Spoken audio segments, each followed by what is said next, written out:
Hey, everybody. Welcome back to Deciphering My Experience. My name is Eric, and I am joined today by Ileana and Penny Bradley. And today we are celebrating the 1-year anniversary of Deciphering My Experience coming out on YouTube. And many people may not know this, but these two wonderful women here were the first ones to give me an opportunity to have my voice aired publicly. So I thought that it was very fitting to have them on today. And let's just, go over what's been going on in that last year and see maybe what we've learned in our own experiences and see if we can maybe pull them together for ourselves and the audience in general for growth. So today I want to welcome Ileana and Penny. Ileana, welcome to the show. How are you doing today? Oh, I'm doing good. Great. Thank you, Eric. How are you? I'm doing fantastic. Could you maybe give your background if we have some new listeners today to just let us know a little bit about yourself? Sure. So I started off as being a ET experiencer and an SSB experiencer. So I had been abducted by various reptilians when I was 2 to 10 from those ages in Russia and then in Canada. And then at the age of 29, I started remembering more than just those abductions. So I started remembering the SSB stuff and that I'd been in planetary corporations and served a 16 back with the quantum leap time travel, that I had served on Mars on the 11 bases as well as the space platforms that they have, 4 of them. So those are my memories. Basically, I'm also an energy healer, a psychic, and a spiritual teacher. So I do energy healing sessions, I do psychic reading sessions, I do galactic soul reading sessions. I do other things, DNA infusions, I do consultations, I do medical intuitive readings as well. So I do a lot of different things on my website, Messages from a Star Traveler. So people can find me that way. And I'm also a YouTube content creator. So I've shared a lot of my ET experiences and SSB experiences on my show. And I've interviewed people on my show, Awakening Cosmic Reality Show. So I do a lot of things to get the word out, to get disclosure out as best as I can. And I've interviewed you and Penny. You're part of my team, my crew. So I consider you good friends.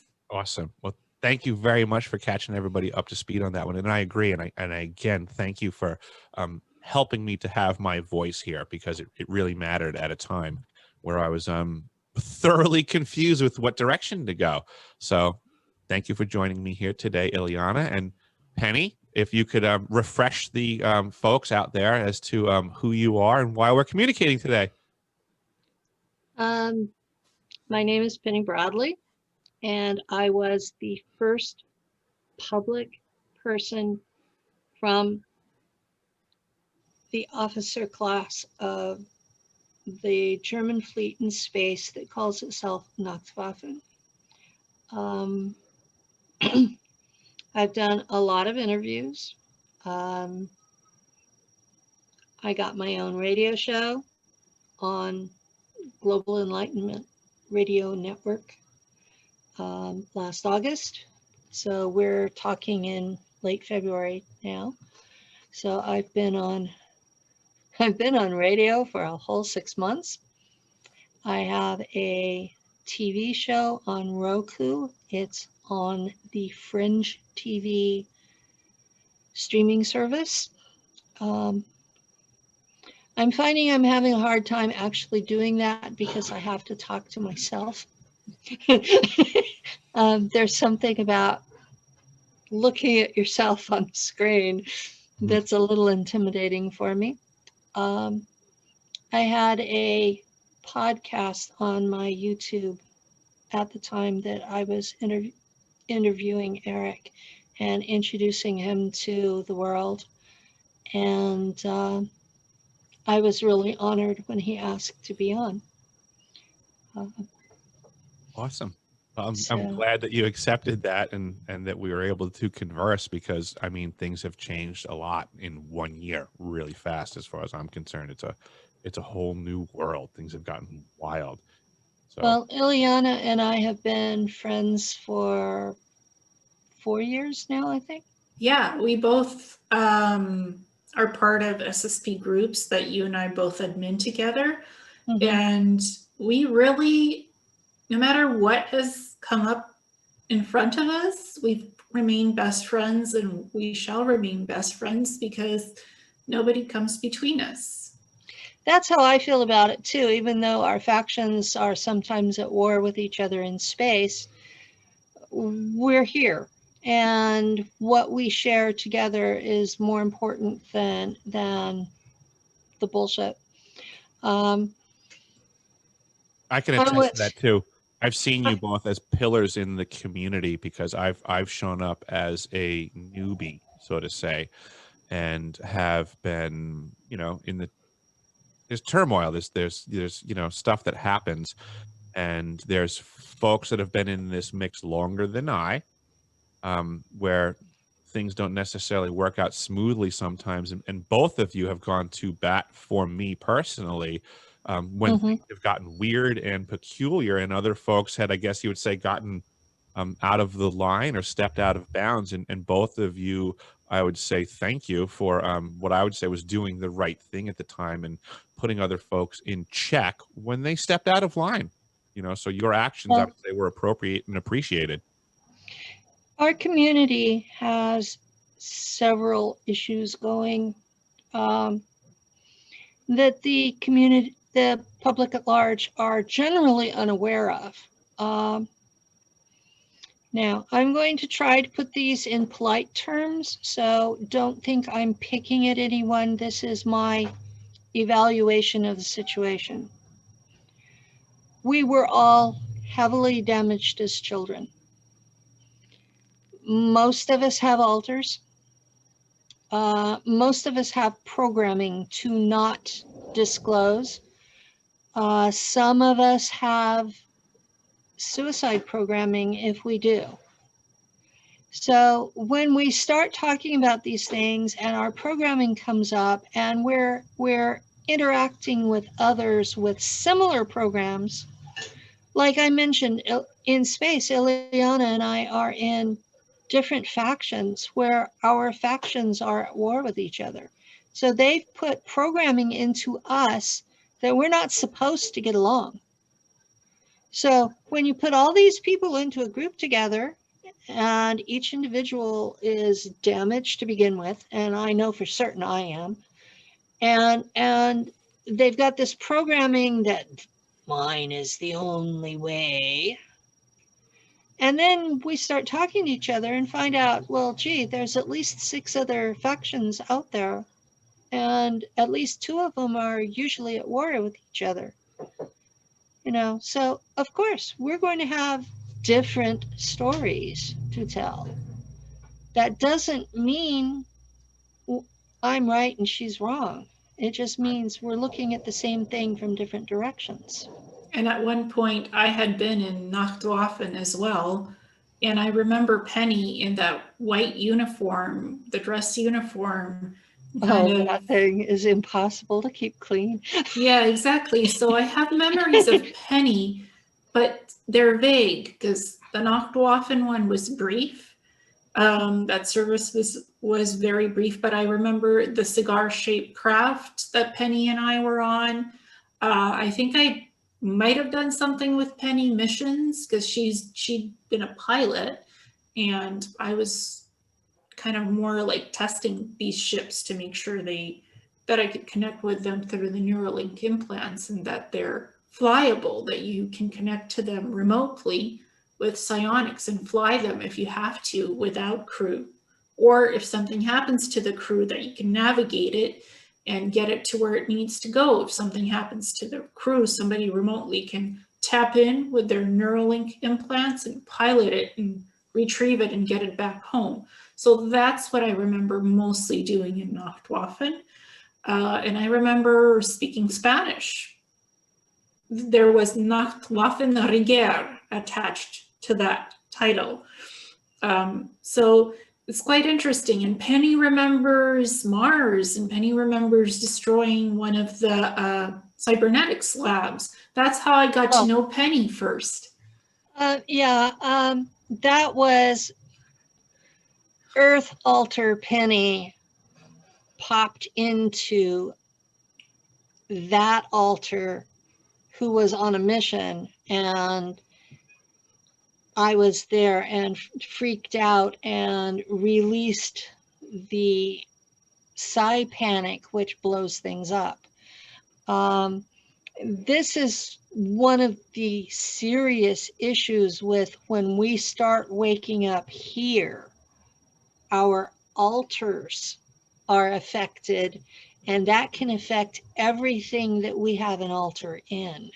So it's a real security issue for the agencies involved that I'm reintegrating altars. And people need to understand some of these stories I tell. I'm freaking out, but there's somebody out in space who's having to pay the consequences for what I've done. I don't remember any altars. I usually remember just being myself, like continuously, constantly just being me, no different names, just me, always. So I don't know if I've ever had altars or if I didn't. I just remember me constantly, and there's no altar surfacing. The memories that I have, the recalls of the SSP, it's always me as one person. Sometimes I've been in cyborg bodies, yes. And I've been in out-of-body experiences as well. And I've also dealt with people in the SSP group who I've helped to figure out what the heck was happening to them, because I've done memory regressions and hypnosis for folks just to figure out what the heck they're remembering. So it's quite interesting. Been able to help people recover their memories so much as what I found is if they talk long enough, they recover them on their own. If they sit there quietly mulling it over, they don't get the memory back. Mm-hmm. So even if they're typing, their mind thinks they're talking. Mm-hmm. So I spend too many hours a day listening to people while they recover their own memories. But the good news is the way I go about it, they know it's their memory and not something I fed them. Yeah, same in hypnosis. We have a set of questions that they and I come up with, and I ask them the questions in the hypnosis and they start talking. And we look at the memories to make sure they're theirs and that they're not fake memories or trigger memories to close off the real ones, because sometimes there's memories that are inserts, so they're not theirs, they're not real, or they seem like it is, but it's not, so we go past them. Or there's booby traps where they get anxious, they get scared or sick during the hypnosis session. And then I have to work through the trigger of that booby trap to energetically remove it, to get them talking about their real memories of what they're exploring in hypnosis. I'm glad you brought up about going through and finding the trigger and removing it, because a lot of hypnotists don't do that. And a lot of hypnotists also don't understand that, well, I call them cover memories. Some of those cover memories are inserted before we're sent back, so that should we remember, we'll get the cover memory instead of the truth. And when I'm doing my own, I ask my subconscious to show me what really happened. And then I can actually visually see a curtain opening up, and then I can see another storyline, and it's often very different.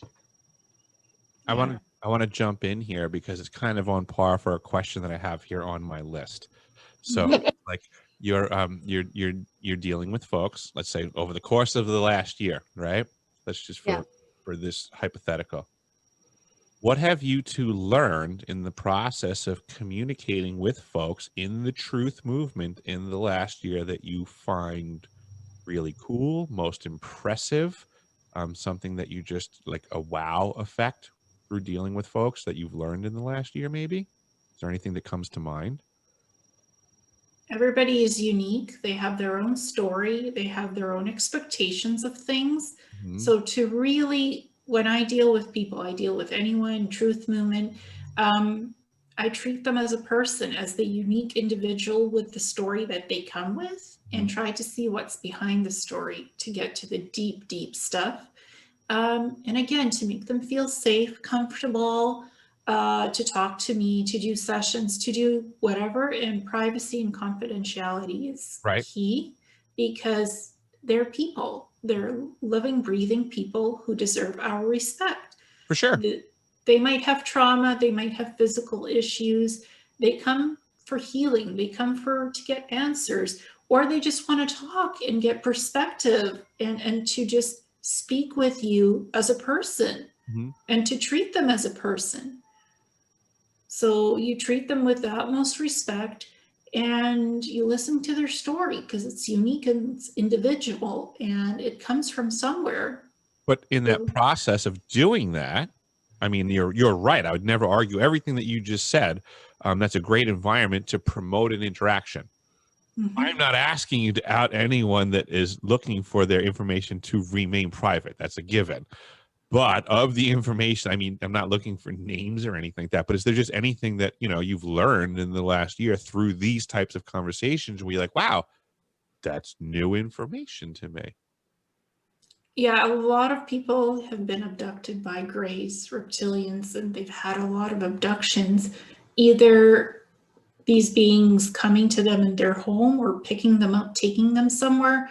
And it's always without permission. It's not consensual most of the time. So you really don't know what you're signing up for, Mhm. and what you're agreeing to. So there seems to be a lot of ETs involved behind the scenes, even with these programs, the SSP, Okay. the My Labs, there's always ETs involved behind closed doors. Mhm. So that's kind of been the pattern of what I've learned.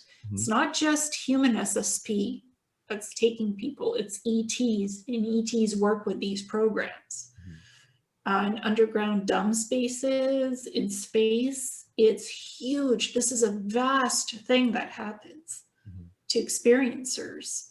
So it's not just SSB, it's also ET involvement, and it's consistent. How about you, Penny? Anything that you can think of jumping to the forefront of your mind in the last year or so that you would say in the truth movement that you've learned that you were impressed by, or as a new thought? Well, most of what she said, I had already figured that out because I'd been doing counseling for so long. I was a twin flame counselor before I was SSP. And I thought I had heard it all then. But the thing that has most impressed me in the last year has been the monetization of our community.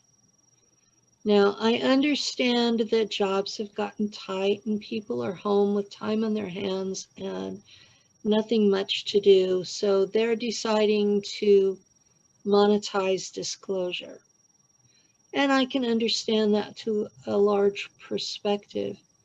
I'm probably one of only a handful that have not actually monetized much. And I'm finding that I'm going to have to keep going.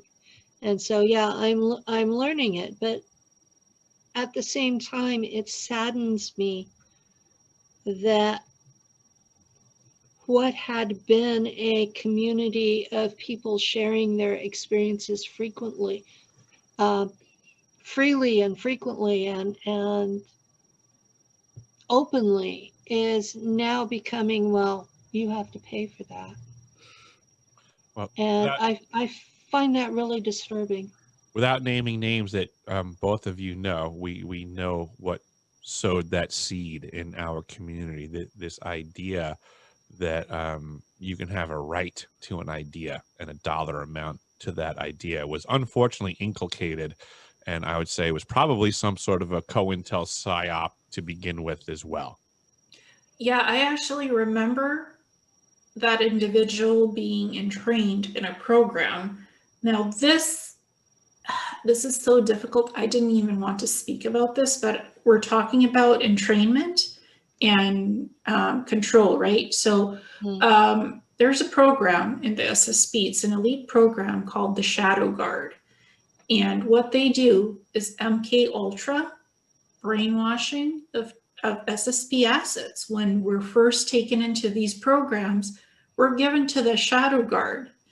It doesn't matter which program you're about to put in, which faction, you're given to the Shadow Guard. So they mentally break you, the mind brainwashing, MK Ultra, and the physical torturing of you. Mental and physical breakdown.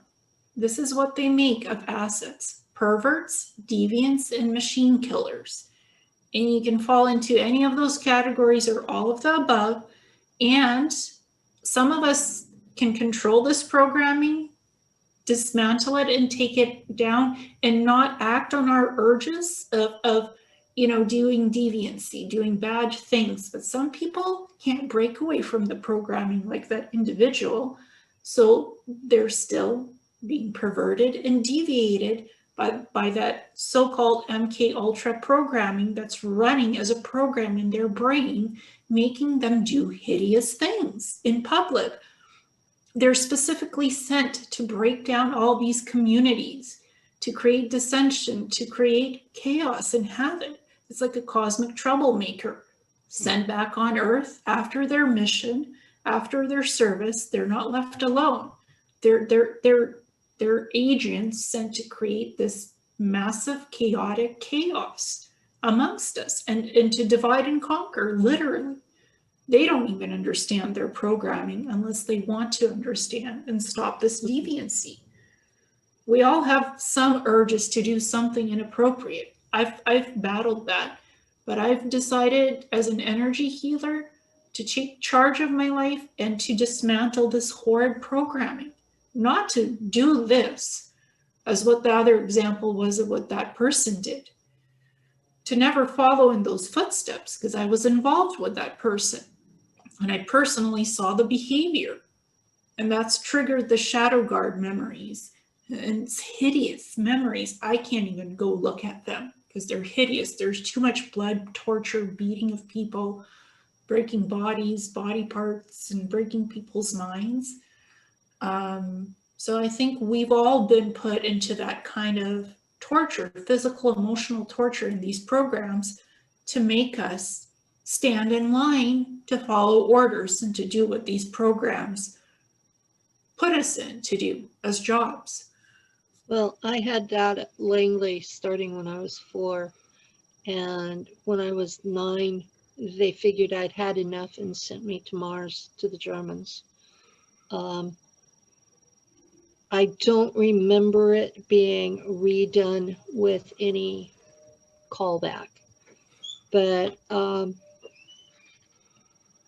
if I were going to fall into one of those 3 categories, I do fall into a machine-like no feeling really easily. When I'm ill, I have physical issues from my service, and I have physical issues from my life on Earth, actual injuries that I've had to have surgery for, or will have to have surgery for in the near future. And I've recently, like even this morning, got told that I was a hypochondriac, that if I wanted to be healed, that I could do it, and that I just don't want to, that I like being sick. This is also part of our community. I've been calling it in recent days that we eat our own. I've been seeing a real tendency for, especially those who have been in the community since its inception, and those who came over from the super soldier community, which really is part of us. Mm-hmm. But they have a longer history of eating their own. There's like an attitude that the men all have to be military, that the women all have to be healers, that all of us have to be in our 30s or younger, that all of us have to be healthy, that we all have to make sense when we talk, that we always have to be in a good mood, that we're not, you know, you look at these attitudes, and from a modern legal standpoint, we're sexist, we're ageist, we're racist, we're ableist. These are all things that are becoming illegal and looked at, frowned upon in the main culture. So why is our community kind of nurturing them? Because they Yeah. want to frown upon people that are observant. Yeah. and I guess from my perspective of the Shadow Guard, because I remember being in the Shadow Guard and being trained as a dominatrix with sexual prowess and deviancy and just whipping men and just getting them addicted to sex. That's what I remember doing in the Shadow Guard. So I consider that sexual deviancy, perhaps. I mean, here And on control Earth. mechanisms. Yeah, control mechanisms called BDSM. But even in that, it's all done with permission. In the Shadow Guard, it was done without permission, like sexual deviancy. So my energy is really male. Even though I'm female, I was trained as a dominatrix with a lot of male energy, being in a female body, to dominate sexually, to take control over situations. So that's honestly me talking about things I don't want to talk about. So I try my best on Earth not to be a dominatrix and not to be interested in BDSM, not to participate in that, because those are triggers from Mars, what I did in the Shadow Guard and how I trained others into that. So that's kind of my thing that I don't want to be doing here on Earth, following those urges and those triggers. So I avoid those types of situations or triggers where I could be triggered into that here. I just avoid it altogether because it's painful. Perfect parlay into my next question. What might you two ladies say contemporarily you both see as the biggest obstacles to the overall truth movement? I mean, I get that there's factions and that they're warring and there's problems inherently, but with that being said, with all of that going on, what do you two see as some of the biggest obstacles from your perspective to everyone knowing everything?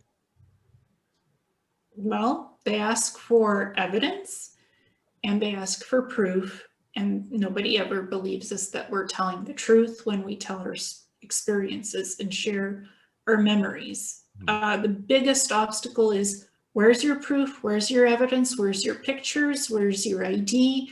You have to have proof that these factions in the SSP exist. The thing is, unfortunately, we get mind wiped. Everything is erased. Everything is taken away with us. We cannot bring anything with us when we're taken into these programs, and we cannot take anything away with us when they release us back on Earth from these programs. It's a catch and release program. You cannot take anything with you when you go there, and you cannot bring back anything when you come from there. It's a catch and release program of human beings. You're stripped of all your human rights. When you serve in these programs, you're told what to do, you do it. You misbehave, you're punished. And these punishments are not pretty. So honestly, like Penny said, many of us are damaged and broken physically, emotionally. We have health issues. So when people say we don't believe you, we want proof, you you haven't earned our trust. Well, trust is earned by those people who don't believe us. Trust is earned. My health issues are actually quite consistent with my testimony. Mm-hmm. For people who are paying attention, I have alters. I shift on an ongoing and regular basis. Annoyingly, I mean, I spent a week at your house, Eric, with Lou. You had Lou and I stay with you. That was probably the most annoying thing about me, was that I would be going along talking and suddenly you'd be talking to somebody else and I had no memory of the prior conversation. It happens. That is my ongoing regular experience. This is how I live my life. In 30-minute to usually I can go 4 or 5 hours in an altar, but then I'll be gone mentally for 2-3 hours and have absolutely no memory of what happened. And that only happens to people who have been through trauma before the age of 7. So that is part of my truth. That is part of my evidence, because I have these alters. That proves I was traumatized before the age of 7. I have an MRI that shows that there's almost an inch between my 2 hemispheres of my brain and that the 3rd ventricle is enlarged. Well, gee, this is exactly what happened to astronauts that were put through centrifuge training for going into space to see how many G's they could handle. This is also the technology that's used to prevent alter reintegration. So I have medical proof that I have been through something that is consistent with what the technology says they do. I have alters with weird programming that's very consistent with both what I say these alters were used for and with declassified CIA documents from the 1950s and 60s, which, gee, that was the time period when they were working on me. So I feel like if you're trying to deal with folks that ask that question, all of the things that you said technically still won't matter at all. No, it doesn't. It doesn't, because the type of person that'll ask that question, right? They say that they need proofs. They don't really need proofs. They just have confusion in their head. And it's like you're presenting them this new paradigm, and they're presenting their cognitive dissonance to you. And I almost feel like it's a matrix response, right? You're presenting them this new information that goes against their paradigm, and they turn to you and go, "You have to show me proof." No, you don't. Just because they postulate that logic doesn't actually mean that you have to follow up with that. Your testimony is your testimony. And in a court of law, when they ask you for your testimony, they only ask you for your testimony. They don't actually necessarily ask you for anything more than that. If you have it, that's fantastic. But your testimony is of value in and of itself. yeah. What we have going is we have a group of people out there who are making a living making fun of us. It's ridiculous because they're taking great liberties. They really do. They're taking great liberties because when it would be like somebody saying to me, like, "Eric, tell me the best birthday cake that you ever had," and I'd be like, "Oh, well, on my 11th birthday, there was this chocolate cake that it was amazing, and the frosting and the sprinkles was so good." And then if someone turned to me and said, "Oh yeah, prove it," I can't. Okay, but my testimony still remains. Unless you take pictures, they want pictures and proof. It doesn't change anything, though. But if you give them the pictures, they tell you it's been photoshopped. The cake was still awesome. Yeah, Photoshop too. Yeah, the cake was awesome. Right. The cake was still awesome.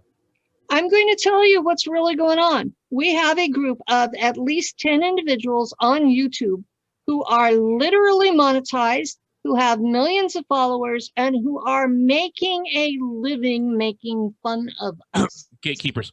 Gatekeepers. These are worse than gatekeepers. These are disinfo people. These are parasites. Okay, we're talking about people who are already damaged, who have already been through hell, and these are parasites making a living off of making fun of people who are damaged. Now, They're you know, paid. Like you this said, used to they're be getting money for their position. They're getting exactly support for their but position. you How does the algorithm all of a sudden support their video?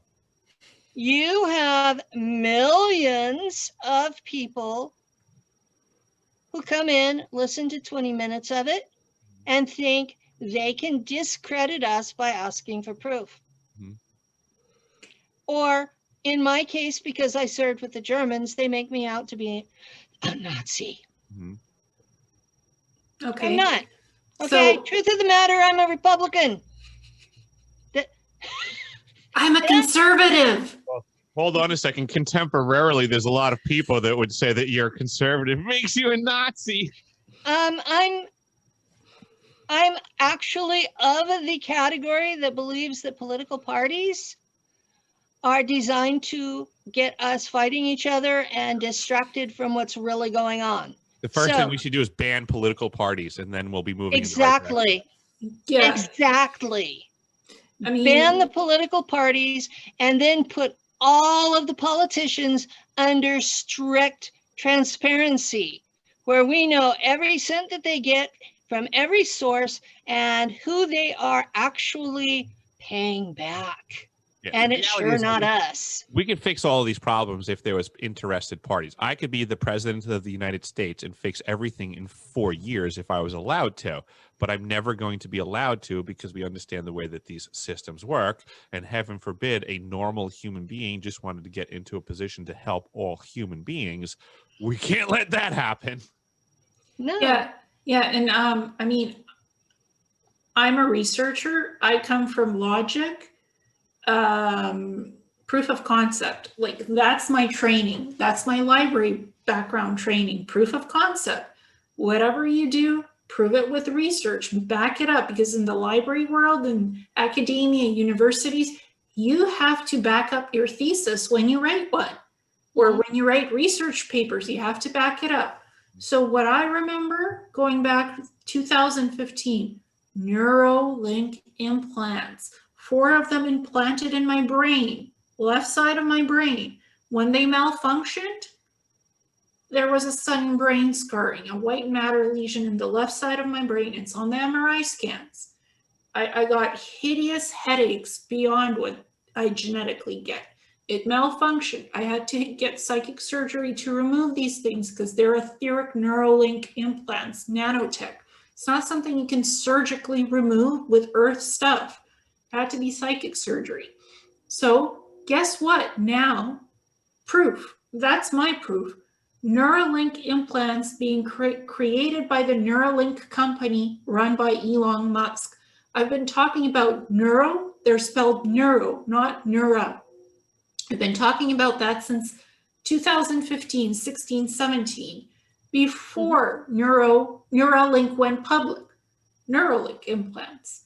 I've created drawings. I've said where it was in my head, that it's psionically synthetic telepathy. Psionically allows you to talk to other people who have these implants, to remotely control ships, to pilot ships, to interact with technology. It's nanotech Neuralink implants.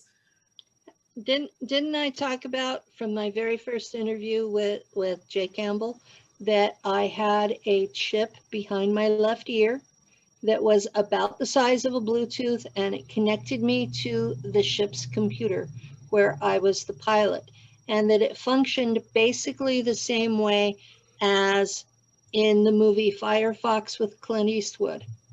He used a helmet, I had a chip. Same idea. That's exactly the same position that Elon Musk is putting his chip for his Neuralink implant. Yeah, but I was the first to use the term Neuralink since 2015, 16, 17, before that company even went public. And people are always asking me, explain how the Neuralink implants work. And I can explain how they do work and where it's placed in the brain. It can be placed in the brain, it can be placed anywhere in the body. to do different functions, to differently augment you. My implants were designed for synthetic telepathy, to download and upload information so I could do jobs, like job training in 5 minutes or less, where you don't have to be physically trained by a person to do something. You're just you're downloaded the info into your brain. And these Neurolink implants, there's this micro gold fiber nanotech that connects to the neurons and the axons of your brain. So it creates a neuronal web connection everywhere in your brain. So it's a supercomputer, and it trains you to do jobs. It trains you to interact with tech, with other people psionically. So these things can do a lot.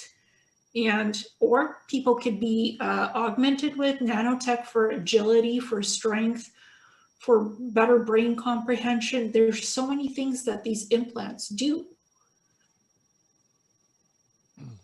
Yep. Penny, what did your microchip do? What did it allow you to do? It chipped me directly into the ship's computer. And anything that I needed to do for my position, which as a pilot on a fighter ship, it was tactical. It was anything I needed to pilot a ship in atmosphere or in space, gave me three-dimensional 360 view of what was outside the ship. And if I was landed, it kept track of me. And example, when the Mars spiders ate me, the chip would call home to the ship, which called home to the main computer at the base I was stationed at, and they would send out a rescue team to put me in regen. It also gave me a readout on any personnel that I saw. It would tell me which faction they were with and what their personal abilities were and what language they spoke and whether or not they were chipped into a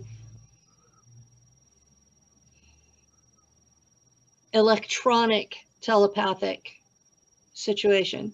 In other words, did I have to use my mouth or could I just talk telepathically? And it also included the ETs that were affiliated with the base, what race they were. And my faction included the information on how best to kill them if I had to. Yep, my Neuralink implants also could tap into the Mars bases, databases, mainframes, satellites, different ships to pilot ships remotely. I could telepathically communicate with my fellow workers who worked in the cybernetics labs. If they had the implants, I could just talk to them telepathically instead of opening my mouth and speaking. I actually preferred telepathy. One of the things that people need to understand is that I got out of Shula and was in a ship by 1975. And you were operating, your first year on Mars was? I think it was 2000 something. So we're talking about at least 2 generations of technology. Mm-hmm. We're not talking about being the same place at the same time, although there might have been some overlap. But these are basically different factions in the same region at this, and even in different time spans. Because I am 65 years old, I was in an earlier version of things. Mm-hmm. Yeah. So that's important for people to know. It's like we're talking the equivalent of I was in Nam and you were in Iraq. Okay, that, this is important to the conversation. Mm-hmm.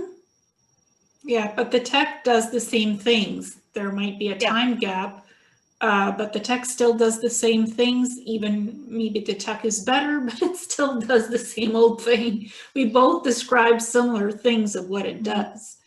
It still does the same stuff to this day on the Mars bases and the SSP factions. Well, People are augmented. That's because the basic human being is still unable to do telepathy on its own. It's unable to link to a computer on its own, and it takes it too long to learn things on its own. So they want a speeded up version, so they plug in. And Elon Musk wants to plug us into the cloud, to the computer matrix, to Google, to these Neurolink implants. So it's like the transhumanism movement is alive and well. It was part of the 40, 50-year plan from Earth, from what I remember, Planetary Corp wanting to pass this tech on to us. And now it's here. It was always part of the plan, and it's here. Like, personally, I'm not going to get a Neuralink implant from Elon Musk. I don't trust those things. They're not safe. I wouldn't get it implanted. I have telepathy here when I want it without electronics. So I'm trying to stay as close to DNA human as I can pull off. Same. I have telepathy always. I have psychic ability always open. It never really closes off. And I have some control over it to close it and to open it whenever I want. And it's because of what the ability gave me with having Neuralink implants until 2017, but they malfunctioned. And I willingly got rid of them because I didn't want my poor brain to explode or be more inflamed. Would I rather be alive? Or would I rather be suffering and half dead with these implants in my brain? Gee, what would I choose? I'd rather be alive and just rely on my own natural psychic ability to be what I can be organically and as close to human DNA as I possibly can. And sometimes I diverge and get more involved with my ET DNA and not be human so much. I do diverge and go between the two because I'm not fully human, and I admit it. Well, I was modified by the CIA before I was born, so I didn't have a choice in that one either. And if you're listening to this on YouTube and you think I did, keep your opinion to yourself, please. Yeah, I mean, I wasn't modified by anyone. I've had way too much negative feedback lately. You don't like me, keep it to yourself. It's yeah, I mean, I was born half ET, half human. So I was born a hybrid, ET human hybrid, just born that way. And I fully embrace my genetics. Every part of what I am, I embrace. I don't hide it. I don't suppress it. I just use my natural abilities. And I've taken a lot of training to improve on my natural psychic abilities. I've studied Wicca magic, I've studied shamanism, I've studied crystal healing, I've studied psychic development. What haven't I studied? I studied the Akashics, how to do that. I've studied everything that I'm interested in the esoterics, tarot, everything I could get my fingers on, I have, because it helps me with my ability. Just helps me to be a better psychic and a healer. Just well, naturally. I have specialized in shielding, because there are so many people out there with abilities who do not understand free will consent. And they come in and stomp around in my head and try to impose their will on me, and I'm done. I'd rather they just stayed out. Well, that's called psychic rape, psychic manipulation, and unlawful psychic entry. In the circle of where I work as a psychic, those are the terms we use. Psychic mind rape, when somebody comes to pilfer your brain without your permission psychically, they enter and start going around in your brain. That's psychic mind rape or mind manipulation. unlawful psychic invasion of one's mind and unlawful entry without permission. Mhm. That- And so I have up, the last time I counted, I think it was 7 layers of shielding to keep people out. And most of them are mirrored. So they get to a certain point and they think they've made it all the way through and they only see themselves. So if you're looking at me and you think you're seeing a monster, you're looking in a mirror. So you almost broke a smile. Well, if you're seeing a monster, that's something you can psychically project for the people to see. If you want to project a monster psychically, that's what people will physically and energetically see. I If don't you- want to do that. It's just I keep being told a bunch of shit. That's the honest truth. They tell me stuff that could not possibly all of it be true, and I'm looking at it and going, keep your opinions to yourself. I'm tired of hearing. No, Eric, have you gotten that kind of feedback yet? Absolutely. I'm learning. There's a term that I've learned in the last year. It's called a Heyoka empath, and I'm being taught that I'm probably a Heyoka empath, which has to do with like what you're saying with this mirror effect. And I have a tendency to give back to people tenfold what they're giving to me, and they find that challenging. I get that. It's not a problem for me, because it's like if somebody's giving me love, I give them love back tenfold. If somebody's giving me a hard time, I give them a hard time back tenfold. It's not a problem for me at all. I can understand how that's taxing for the other party, and that I have to learn my strengths, because I'm not looking to give people a hard time, so to say, but I have to understand my own personal characteristics and how I might impact other people. I am who I am. They are who they are. But I have to learn to keep myself in check a little bit, because I understand not everybody's looking to look in the mirror constantly. And I have that capacity to me because it protects me. I mean, yes, Yeah, right. it does. As children, we've learned our own things.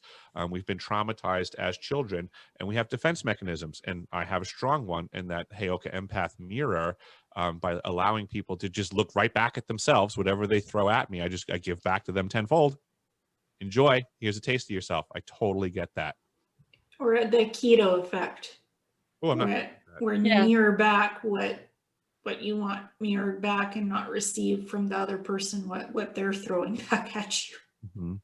Well, Just- With that being said, this is an interesting, like almost point of confusion for everyone, right? So I wonder, I have here on my list of questions, words of advice to folks with SSP thoughts.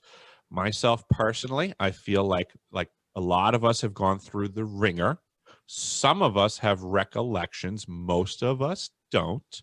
But there's that point where someone goes from having no idea or no recollection to where they start watching videos or whatever their avenue is for learning, where all of a sudden they go, oh, I might need to look into this more, because I think I now have something worth considering. What would your advice be to those people at that moment, how they should consider moving forward from your experience? Just sit with yourself for a while and consider, is this worth exploring? Are these memories something that I really need? Do I want them back? Are they traumatic? Are they good? Are they bad? Just really understand what your memories are before opening Pandora's box, because it is a Pandora's box. I chose to open it because I was already feeling sick, and I just didn't understand what was coming back from my head, my memories, and I just wanted to understand and heal. That's why I did self-hypnosis. That's why I uncovered like 85% of my memories, then 90.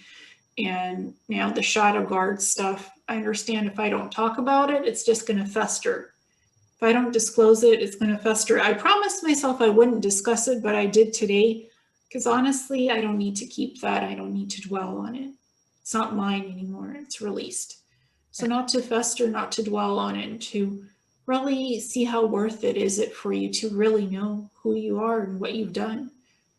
Is it worth it or not for you before you go looking for all of it? honestly. What about you, Penny? What do you think? What advice would you give to folks that are just having their crack in their damn moment?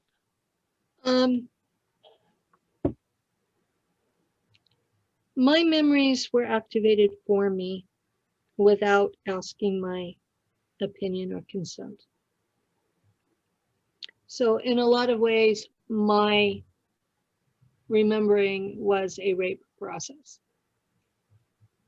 So I tend to be on the side of, do you want to know? I personally stress the free will aspect of it because my free will was taken. Mm-hmm. And so if someone comes to me and there's something they don't want to talk about, I honor that. If someone comes to me and there's something that's all they want to talk about, I honor that. If it's something that is triggering to me, I will tell them they need to find somebody else to talk to about it. So if we follow this hypothetical in as so far as that this supposed person is someone who is looking to know more, but they're at this green hand position in the task, what are best first steps, I guess, from your perspectives, from being veterans in this community, for a inquisitive mind who does want to find out, who has decided, I need to know more? What are the directions that you would suggest that they go to? Well, It depends on if they have the money or not, because if they don't have the money, then what they need to do is sit and just keep talking until they have a clear idea in their minds. Or to do the timeline like Tony Rodriguez talks about, where they plot each memory in a timeline and journal it. That's another way to talk. If they have the money, I would recommend regression hypnosis with someone who can remove triggers and remove omega programming and does not change your original memories. I have had counseling clients who had had hypnosis abuse. People who thought they were doing them a favor by changing the original memory. If you ever want to do the shadow work and reintegrate that part of yourself, you have to have the original memory, even if it's negative. If you want to process the actual memory, it has to still be there. And if you are constantly going to be suicidal after recovering a memory, that's not a healthy way to live either. When they forced me to remember, they left the omega programming. So I had to have help. One entire regression hypnosis I had, the hypnotist is now dead. He died in January. But one entire hypnosis session I had was simply dealing with omega programming. Now, most people charge between $400 and $800 a session for this. So you might find someone less. And to be honest, what they charge has nothing to do with their ability level, because you can find people that are doing this for free, and they're better than the ones that want 800. Now, I'm, you need to do your homework. Find out who's doing it, for how much money, and what their former clientele has to say about them. Or what their credentials are, for Buyer that beware. matter. Well, yeah. So you're trusting your entire psyche to this person. Don't get a fly-by-night. well, I could also speak because I do SSP hypnosis regression. So I could speak from a practitioner's point of view and how I started. Nobody regressed me. I regressed myself with self-hypnosis. I learned from my shaman teacher, hypnosis, portions of standard hypnosis and shamanic hypnosis, and I blended both together. But I regressed myself by myself. Nobody regressed me. I did it on my own. I put in the time, spent 5 years doing it on myself. And that's how I got my memories back.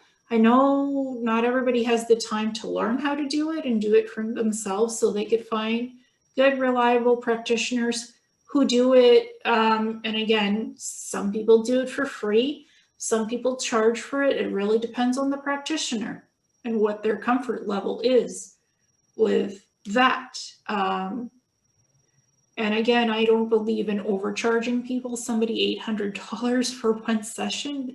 That's too much. Yeah. That's highway robbery, honestly. My first one was a woman who had been trained by Dolores Cannon, and she charged me $400, and she spent a solid 8 hours with me and recorded it and gave me a copy of the recording as part of it. And I got questions answered, because I went in with a list of 10 questions, and I got the questions answered, and 6 of them I was given the correct answer, and 4 I was told I wasn't ready yet. And over the next 2 years, the answers came without having to be regressed again. The second one I had was free, and it was because the hypnotist wanted me to help do a drawing of him in space. And it triggered Omega programming big time. I had the red, it was like being inside an intestine or a brain that was bleeding. It was all tomato red, and that's all I could see. And he was quite frustrated with me because I couldn't give him what he wanted, but he left me in full Omega programming. That's wrong. Honestly, and wrong. he sent ETs to correct the situation, and they piddled around for 4 months before they finally said they were done. And so I ended up with a third session with a third hypnotist to remove the Omega programming. And that man did a wonderful job. And now he's dead as of last month. So, I can't even refer people to it. Well, there's a code of ethics with doing hypnosis, because I do hypnosis, again, on myself and others, and I'll explain the code of ethics. Number 1, when a person comes to you asking for hypnosis, first thing you ask them is, what are you wanting to explore? What memories do you have? What do you want to explore? If the person wants to do the hypnosis, you ask them to write down the questions, specifically what they want to do in the session. So you're not going nilly-willy all over the place of the person having no idea what they need to know about. So there is a set of questions, that's correct. The second thing is, you do no harm. When you're working with a person, I'm always engaged. I see those people's memories and I walk in their head. I don't tap into anything that they don't give me permission. I only tap into the specifics having to do with those questions. I don't go wandering in their brain, rifling through other memories that I'm not allowed to tap in. And I cannot change what I see in the hypnosis. I cannot give them a false memory. If I don't see it, I'm not going to give it to you. I won't validate something that's just physically never there to begin with. I will only validate what I see as your real, natural, God-given memories of what happened to you. That's the only thing I will validate. My code of ethics prevents me from making something up and implanting you with false memories. I don't do that. If you want a yes person to validate something that's never there to begin with, I cannot do that. I won't, because that goes against my code of ethics. So do no harm to a person. And I try to remove the Omega, the dissonance, the scare tactics, the triggers, the booby traps.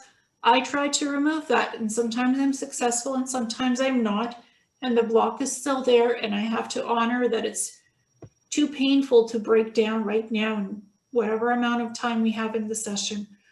So I asked the person, do you want to do another session and work on this, or do you want to bypass this and go to another memory that's not booby trapped or triggered?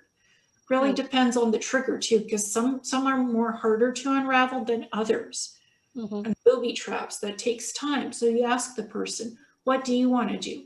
Do you want to keep spending more time in this session to work on this and remove it now? Figure out what's behind this once it's gone. What are those memories? Or do you want to stop with this because it's too painful and go somewhere else to explore another question? Then come back to this later and break it down, the triggering. Yeah. My frustration was that from the time that my memories were reactivated in April of 2013 until I had the third regression episode, and that was in October of 2018. That entire time I was dealing with suicide programming. So when I came public, when I talked to people, I was doing all this counseling, I was doing my best to help people, and the whole time I had the suicide programming running through my head. So I don't want this for others. And I think people really need to understand that this can happen if you get those memories back. This was a serious issue for the super soldier community because they would start to get their memories back, they would interact with each other, and then one of them would go batshit and kill himself, his family, anybody that he'd had personal contact with. You know, online was one thing, but if he had real world contact with these people, he just killed them all. There were several of them that did this, and others that they would go to some event and kill a bunch of people, and it was really a serious problem. And SSP is okay. My understanding is that super soldiers were Kruger and Monarch, and SSP is the rest of the factions. But we're all part of the same underlying kidnap humans and use them in space program. Yes, the SSP makes human monsters. That's what it makes out of us. And those that are triggered and going on a killing spree, that's the monster being activated. That's not the real person. It's the monster. Oh, I know. But it's still a problem for the both communities. Yes, it's a problem. I mean, people say, you're so sweet, you're so nice. And I say, you have no idea what the monster is that the program's created, what I'm really capable of. I may seem sweet and I am nice, and that's my human earth life. But what I was trained to do and what I did, I was a monster sometimes. What I have memories of doing in space and what I have memories of other alters doing on Earth, I'm a monster. I know this. And I'm not okay with it, but I've accepted it as reality. Same. I was a trained assassin by Nacht Waffen Regier. I was a trained assassin to go find people, retrieve them, whether alive or dead, didn't matter, clean up the evidence, hide it all under the rug, drag the person and put them on a prison barge ship and lock them away, and that barge ship is cloaked. They'll never retrieve that person. They'll never trace them. They'll never find them. They're gone. Because they deviated from one faction of the SSP into another, or they gave away secrets that were classified, an assassin would be sent out to drag them back, to put them in the barge prison, to mutilate them, to torture them, to interrogate them with as much pain, physical, mental, whatever it was, break them down, get them to talk, tell you everything they know, spill all the beans, spill all the secrets, what they did, where, why, how they betrayed you, then put them into regen tank to physically take away the scars, but the mental scars are still left. They're not mind wiped.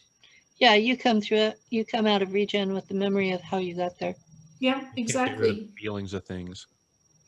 feelings, physical torture, all of it remains. You're taught a lesson never to deviate from your program ever again. That's what the assassins drag you in. Sometimes if they can't drag you in, they'll kill you and get rid of you, dispose of the body, make sure your soul does not regenerate elsewhere. This was they kill you, get rid of the body, make sure you're not regenerated elsewhere. That's what I remember from Nacht Waffen. I don't remember a barge ship. There's So many of them. This is either a new thing or something that I just was never exposed to. It's a well-kept secret because they're like the Star Wars triangular craft, huge planetary barge ships. Some of them are the size of planets, and they don't make prisons on planets because these ships they no trace. There's no prisons on planets. It's all on these barge ships that are cloaked. They're constantly moved, so you can't trace it. You can't track it. The assassins can't be traced, can't be tracked too, because they're perfect killers. They're perfect tracers that eliminate the evidence. They're the cleanup, mop-up teams. Well, in space, all the memories that I have of my service in space, I was either a fighter pilot or a navigator, because those skills were too valuable to the Germans for me to be used for something else. They figured that it was a waste of an asset. Now, I know that I have Earth alters, and I know who they work for. But I'm not going to name names because I don't want to end up dead. Yeah. And those people use sex to set up assassinations. And it's not like you talked about with just doing it to them. These are more seduction relationship situations, and then a bloody, brutal murder at the end. And I have recovered some of those memories. And I really wish I didn't. I have flashbacks of killing people. And that particular altar the best I can say is she's a very sick individual, and you have to hope that she never comes out and takes over my body.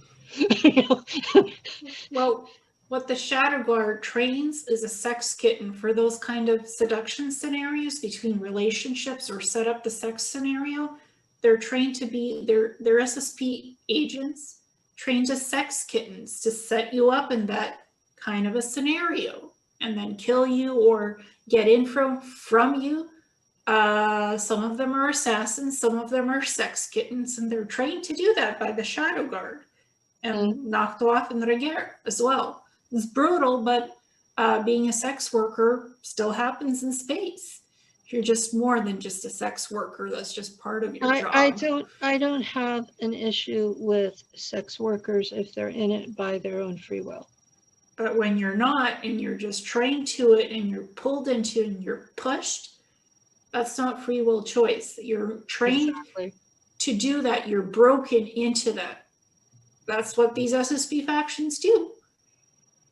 But you're also other things that you do on missions. You're the assassin, you're the sex kitten, you're all of the above. That's all in your toolkit of tricks that you can do to lure men or women into whatever you want them to do. They have no idea who and what you are.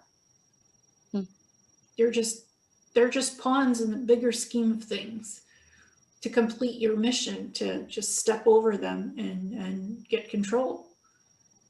Whatever you have to do to accomplish your mission, that's what you do. I remember being trained with laser swords, with I remember the laser swords. Yeah, laser phaser guns, rifles, and I had all of that on my missions as an assassin. In fact, you remember Hendrix. His story was so fantastic that I was having trouble believing him until he came up with the laser sword. And he described the one that I used in Nacht Waffen completely. He even got the color right. And I was like, okay, so he really was there. Well, they seem like they're light when you're holding them, but they're huge, and they go at the back of your smart suit. There's a cavity at the back of the smart suit that holds it. It's not a sheath. It just goes in smoothly. Then you take it out and you use it and you put it back, and it's light as a feather when it's not light. It's the nanotech that's part of it. Mine was about, the handle was about this long, and it had 2 buttons. And when you poked, when nothing was touched, it was just the handle. You poked the top button to turn it on, and I would get a 1/2 meter long laser sword. Actually more like a Laser knife. more like machete or short sword. I'm trying to think of gladius. It's the size of a Roman gladius, but there's no weight to it. It's just a laser, and the lower button would turn it off. And we used those on shipboard combat, because if you used a projectile weapon, it would go through the bulkhead and you would end up with an air leak. Yeah, I mean, the one that I had looks like it's heavy, but it's not. It's light because it's laser tech and it's long. Sometimes I had one, sometimes I would just pull out 2 and go hacking. Just go hacking, get through whatever was in my way, hack it up, then cover up the pieces, hide it all away, clean it up like it never happened. And that's the mission. It's complete and done. Perfect killing machine. The perfect Nacht Waffen assassin. The laser swords would I can't think of the right word. It would like scorch, so there was no blood that came through. Yeah, So, but you still had to clean up the body pieces, the bits and no blood, but you still have to pick up the bits and pieces of whatever is you cauterize. That's the right word. Cauterize, yes. Yeah, it would cauterize it as you cut, so there would be no blood everywhere. So it doesn't spatter on you or on others. You don't get blood everywhere. It's just, you're right, the body is there, the bits. And depending on how vicious you got, how many bits you had to haul away. Yeah, it's the cleanup work after the fact. You have to remove all trace evidence, like you were never there. You got the work done, you clean up whatever mess you made, however you had to kill it or get rid of it. You dissolve whatever. There's technology that dissolves the body. You put some acid on the bits and pieces, it dissolves it. There's nothing left. No trace residue of the toxin. It's acid. It's a specific acid that dissolves the body, leaves no trace of the acid. There's no trace. Because you don't collect all the body parts and bits and take it with you. You have to dissolve it on the spot and it's gone. Wow. And no blood trace The either. altar that I have, that is the assassin. She leaves the body spurting blood, and everybody else has to clean up after her. And I have no idea how she escapes, because in my memories, she just walks out, usually covered in the guy's blood, and everybody's rushing to the crime, and she's just walking away and nobody does anything ever.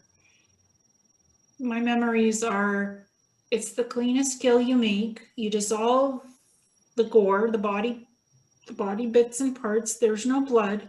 And if there is blood, you dissolve it with the acid as well. Sometimes there's blood, depending on whatever.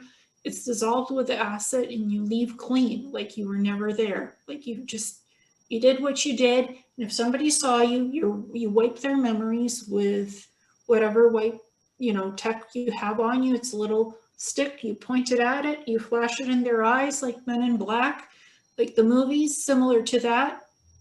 Their memories are wiped. If they saw something, it's wiped, and you just walk out of there like nothing ever happened. You're the perfect assassin. You blend in, nobody sees you. Nobody notices what you do. And if they do, you just brainwash them, wipe their memory. I was never here. This never happened. You never saw this. Wiped. And you walk away scot-free. You never did anything. That's how it works.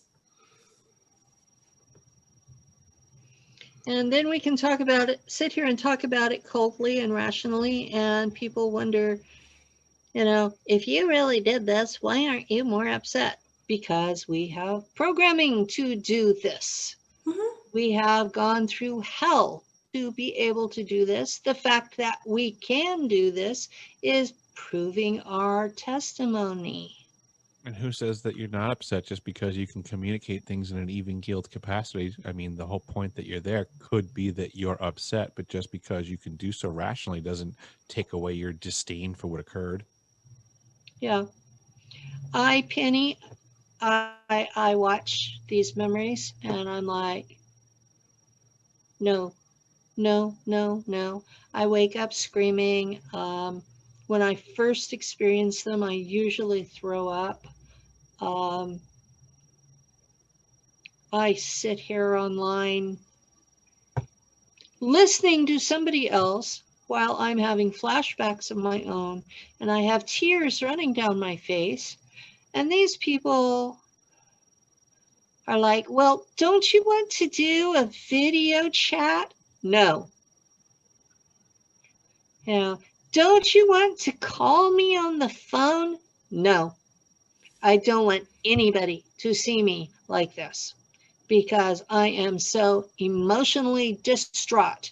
I do not want to see or be seen at all. And they don't understand that. They also don't understand that with alters, a text document gives me something where I can back up and understand what we've been talking about if I've shifted. Because I really, really don't remember.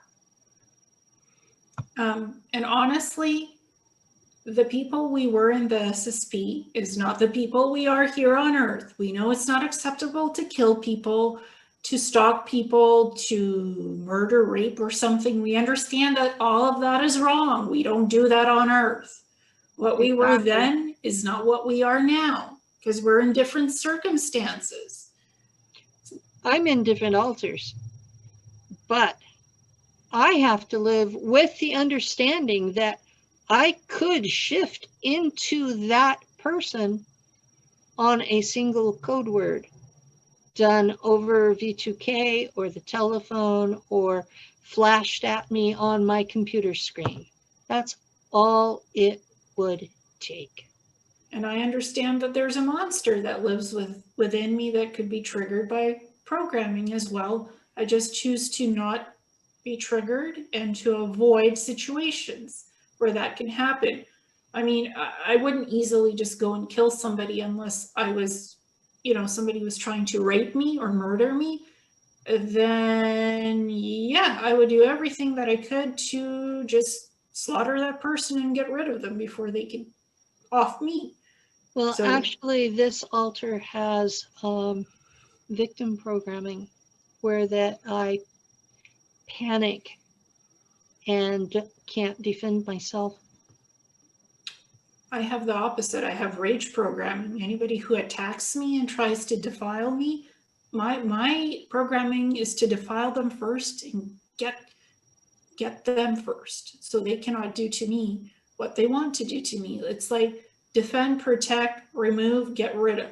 That's the programming I have. Anybody coming at me, attacking me, they're going to get a surprise of their life because I'm going to try, I would off them. Literally, I would go, whatever I have is what I would use to defend myself. That's literally how I am.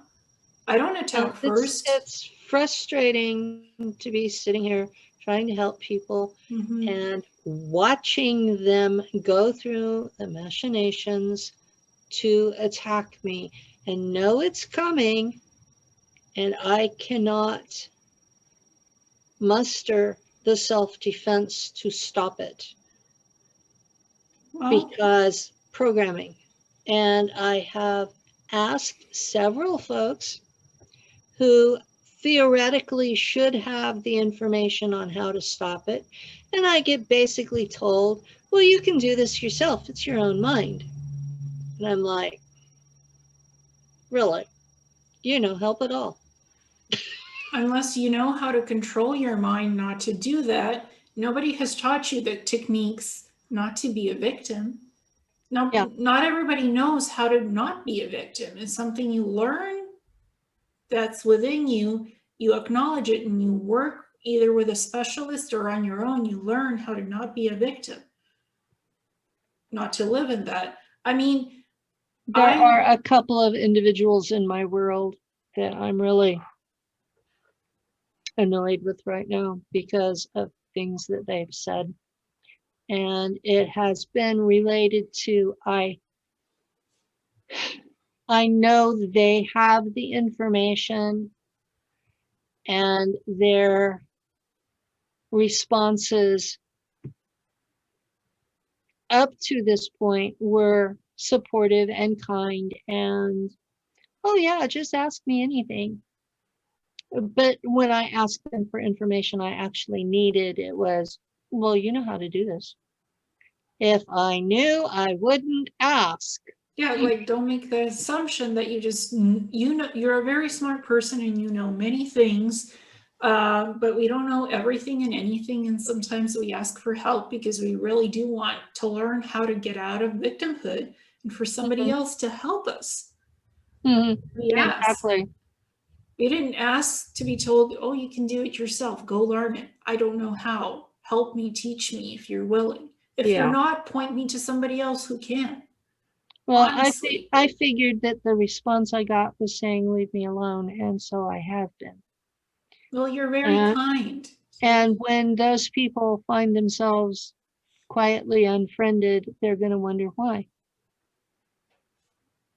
Well, honestly, if you're being given the cold shoulder, why should those people be in your friends list in the first place? Yeah. So well, I've been trying to keep, well, after I was permabanned in 2019, I've been trying to keep this profile tight and clean.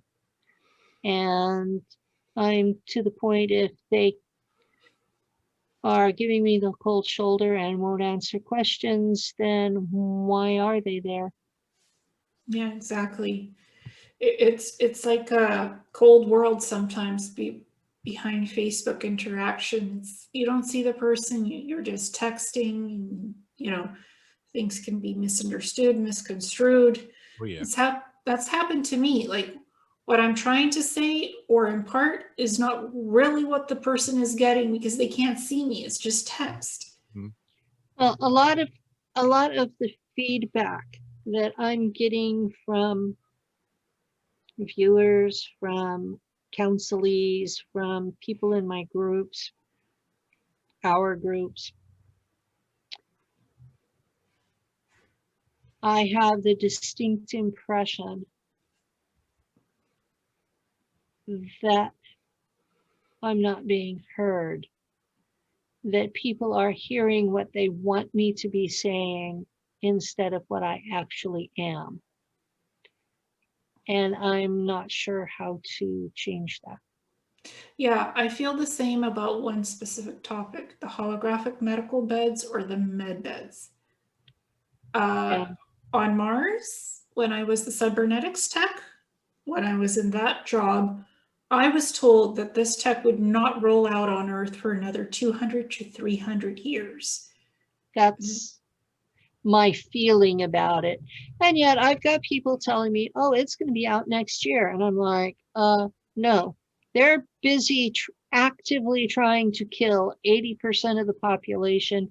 Why would they roll out med beds? Exactly. And I get emails, when is this coming? What kind of training can I get to be prepared to use them, to save my relatives, to save myself? I'm like, it's not here. It's not available. I don't have the resources to give it to you or make it. I was just an end user that was never allowed to use them on myself to heal myself. So, and then the person's like, I just think you're lying. You could use the med bed. Stupid. You can use the med bed. I'm That's sorry. just an excuse. Did I blurt that out on air? It's okay. It's okay, Penny. I'm like, didn't you hear what I said? I don't know when they're coming. I don't think they're going to be available anytime on Earth. They're on Mars. Oh, the children, the underground children who are being rescued are put into these med beds and are healed. No, they're where's not. Proof that there are any underground children being rescued. If there were, there would be adverts for foster parents, and there are not. Well, supposedly the rescued children who are rescued from the underground bases and the captivity, they're taken off planet and put somewhere else for their safety. If they're taken off planet, it's not for their safety. Yeah, so I'm hearing this all over Facebook, just people posting in love and light groups. The children are being saved. They're being put into the med beds. The future looks beautiful. How come no one asked them to prove what they say in their testimony? Yeah, exactly. I ask them for proof. I go, where are these kids? Where? This is 3D physical. This should be Because provable. it's not like those people are giving their testimony. It'd be one thing if they were saying, I was involved and this is my experience and I'm giving testimony to that. And they're not. Exactly. They're spreading rumors that are completely unbased, completely not based in reality, and there is no proof for them because they're not true. And in my world, we call that a lie. Right. Right. I mean, a lot of people can gripe my experience. Like I've submarine service, South Pole State, all that. Like they can say, I don't believe you, but they can't ever take away my experience from me. This is my testimony. I'm showing up to the state. I was at Eric's house with my partner for a week, and he has boxes of documents proving beyond any shadow of a doubt that yes, he was in the Navy. Yes, he was on submarines. Yes, he was at the South Pole Station, then run by Raytheon. He has pay stubs. He has W-2s. He has documents. He has a DD-214. The gold standard of the UFO community. He is what he says he is. So now in all reality, right, with that being said, Penny and Ileana being here, isn't it kind of interesting in the circles that we run around in that not more people are asking to talk to me? Because to me, that speaks volumes of where they come from. Well, you get a lot of people that say they've been to the South Pole. I have pictures. There's a lot of people that say that you can't go to these programs. They don't let you take pictures. I get that that's a standard. I get that. I get that that's their standard. But I also have been to multitudes of facilities where they told me I couldn't take pictures. And guess what? I have pictures. So what does that do for all? I mean, I get what other people are saying, but the reality is I've now come out of facilities that I'm not supposed to have taken pictures from, and I have pictures. So now what do we do with all the other people? Well, I mean, you're on an Earth facility that's run by Earth standards, Earth tech. No, you're saying that. You weren't there. I was. I have pictures. Yeah. Okay. I'm telling everybody else it's wrong. Okay. Well, I'd be happy to see your pictures, Eric. I presented them. I've put videos out. They're already out there. I've been there. No, I've seen those pictures. Other people make claims, and other people who don't have pictures make accusations about the place that I've gone to, and they undermine my facts with their lack of facts. They go, well, your place was this. Hold on. Where's you? If you were there and you have pictures and you have a criticism, produce your facts. I have facts that say something, and I get criticized by people that don't have any facts. Then they don't have the facts, because honestly, when I go to interview people, I try to do a bit of research on them, and I saw your certification. You showed it in the SSP group that you were indeed in Antarctica. Dates, facts. I didn't need to see your DD4, DD412 or whatever. DD14, but that's semantics. It's total semantics. But now look at all of these people that are out there in the community. So DD14, right? DD214. 214. is the military discharge form.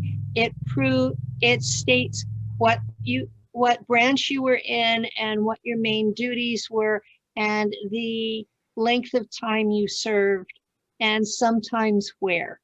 Yeah, I usually, my nickname is DD212. I like to call it that, DD214. But the reason why I call it DD212 is because that document is a private document that you don't just go around showing to anybody as proof. It's shown behind the scenes maybe for whatever you need to validate, verify for government, for whatever, but you don't just show it to the audience today on a show, because that's actual documentation of work. And you're not supposed to show your military DD214 just anywhere. It's like your social insurance number. That's why I didn't produce it on the internet. That's why I flew Penny to Alaska, because it mattered that much. And Yeah, it is someone had to approved. see it. And now that I have that documentation out there, I'm intrigued. Where are all the researchers that say they're looking for folks like me? Mhm. How come they don't knock on my door? Richard Dolan, that's his stated gold standard is the DD214. So if you don't have one, he won't talk to you unless you have a PhD. So I thumb my nose at all of these supposed experts that are calling for credentials, that when the credentials present themselves, they ignore them. How come? I suggest that their credentials are less of a value and that they might be COINTELPRO operatives that are getting paid for their opinions.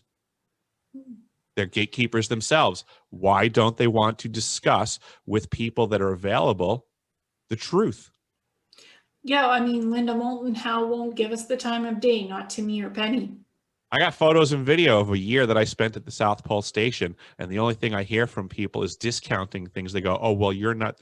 Hold on, where's your pictures and video? When were you there? I hear speculations from a lot of people that say they were there. Were they? It's a great question. I got pictures and video. I was there. So I can thumb my nose at their lack of facts, but what they can't do is look down on me for my presentation of facts. Yeah.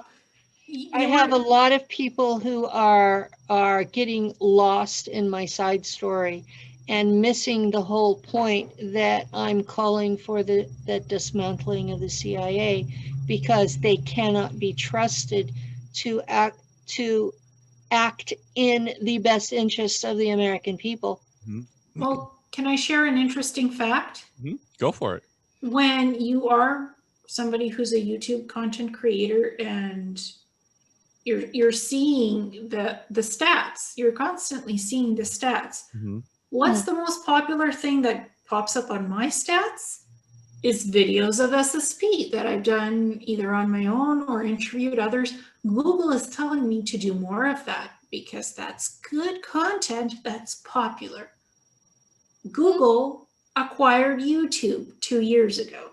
What does that tell us? So this, the SSP stuff, is a form of interesting entertainment disclosure that Google wants us to make more of and promote, because that's popular content. That's top searchable. I've noticed the last 2 months. Okay, before that, you could put in an SSP search and you wouldn't get anything. Or we were censored. Remember, we were being censored? I was being censored. We were all being censored. About 2 months ago, I noticed that when I'm watching one of my own videos, yes, I do, because I have alters and I need to know what I said. Okay.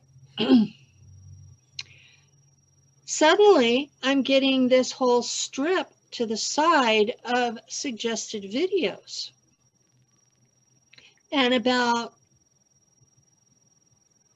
5 to 10 of them are me or people I know. And this is an amazing step forward. Now, they also throw in some stuff that's totally out there, like we're insane. But it's like they've put us into a religion category instead of a subversive category. Well, they've put me in the space entertainment category. Yeah, space entertainment is basically how they're viewing us. They're not looking at the validity of the content. They're not looking at whether we're telling the truth or not. They are, I think, looking at, do we involve politics? Because the people who involve politics in their videos are the ones that are having their channels shut down. Yeah, I don't do politics. I don't do those controversial things.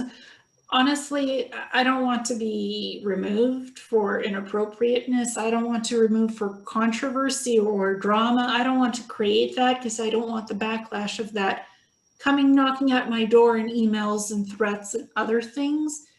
No guns, no politics. You've had some pretty nasty threats. Some of them were over videos we did together. Yeah, so my rule is no guns, no politics, no religion, and no controversial groups. You know, like we're not going to mention that group. Starts with an A, ends in an A, that one too. Starts with a Q, but ends with something else. So starts with a Q and ends with an A. We're not going to mention that group. I don't talk about that because that can get you like booted off so quickly. It's not funny. There are several things that can get you booted off really fast. And while I believe those people have the right to speak their opinions, and I don't believe that the government should have the right to shut them down. At the same time, what's happening is these large companies are considered to be private industries and are enforcing their own rules. Mm-hmm. They're corporations. And if we want access to their platforms, we have to at least appear to comply with their rules. Mm-hmm. Yeah. If I want to be on social media, I get it. I have to behave in a certain responsible manner, which I do. I don't cuss, I don't swear, I try not to do that. But well, I cuss. But that's not what I used to put nudes on my wall, and I don't anymore. It wasn't graphic to be graphic, it was art. And over the centuries, there's been a lot of nude art. Yeah, I used to be a photographer who tried photographing artistic nudes.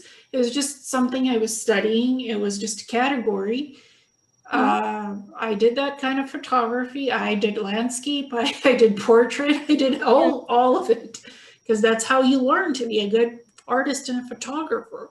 You do all the categories. Yeah. Well, I got into a lot of trouble on one particular social media for posting nude art because I had one real world friend who was reporting it every time I did. So this is why my social media circles are small, is because my friends have proven they cannot be trusted. Well, I don't post any pictures, almost nothing on my Facebook profile about myself, my own pictures. I have cat pictures. Enjoy. For Lent, I've been doing a basic class on logic because so much in my feed was so blatantly illogical and so blatantly full of fallacies that even if their starting idea was true, what they were ending up with was completely not. And they couldn't understand, well, if that's true, why isn't this? Because of all the stuff in between. Well, maybe I'm being misunderstood now because I'm posting ASMR healing massage videos that I like. One channel is called Ecuador Live, the other is Alfredo Uno, and it's basically a healing massage with soft-spoken ASMR and a lot of massage. People are not nude there. It may be misconstrued as whatever. It's not what that content is, but people have their own opinions and ideas, and we cannot control other people. We can only control what we do and what we put out. I like ASMR massage, and that's what I'm interested in now. So that's what I post on my Facebook wall. If you don't like it, don't look at it. If you like it, learn about it because it's interesting. Yeah, that's something that I've taken up on my YouTube channel, is when people start complaining about my altars popping out, because they do. And they don't understand altars, so they think I have control over this, and I don't. And some of them are getting really nasty. And I finally gotten to the point where it's like, I'm not twisting your arm for you to watch my channel. You don't like how I operate, you don't have to watch it. I tell people that very quickly in my comments. It seems my channel isn't made for you. You should go somewhere else. Yeah. I mean, if they're involved with what I'm doing and they see with what I'm doing, awesome. Well, we're on the same page. If all they have is criticisms for what I'm doing, obviously this is not the page for you. You should leave immediately. Yeah, well, I get compared to other people, some of whom are researchers. So what? And I tell them, well, if you're so fond of so-and-so, go watch their channel. I think of it like when I was coming up through the plumbing ranks. I mean, I was a plumber. I worked for a particular company. There's other companies out there. People can have criticisms of how you are with the company that you work with, but there's no obligation. Do whatever you want. If you don't like what we're offering, call the other guy. I don't care. I mean, all I have to offer the world is what I have to offer. If all people have is criticisms for what I have to offer, there's really not much I can do about that, because I'm not about to change for every criticism that gets fired across my bow.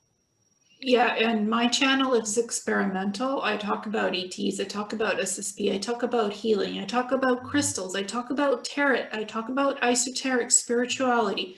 Yeah.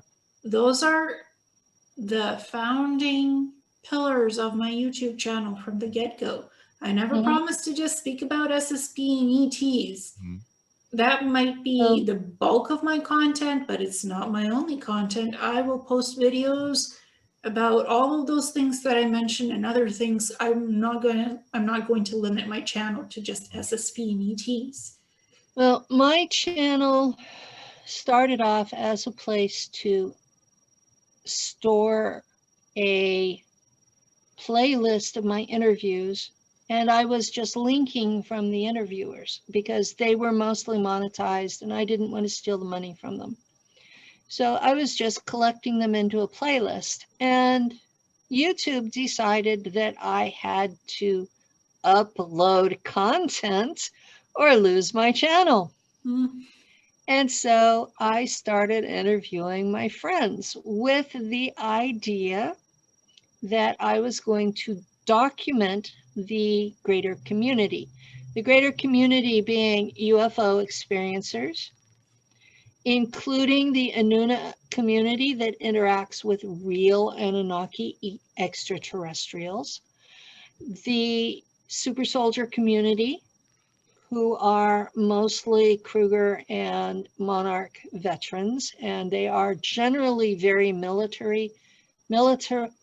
militaristic in their viewpoints. So it's like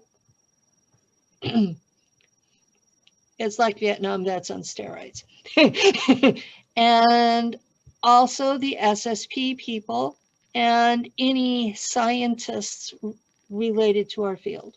So mine does have a defined territory. And I've basically everything that I've done, including my current radio show, I've archived it there.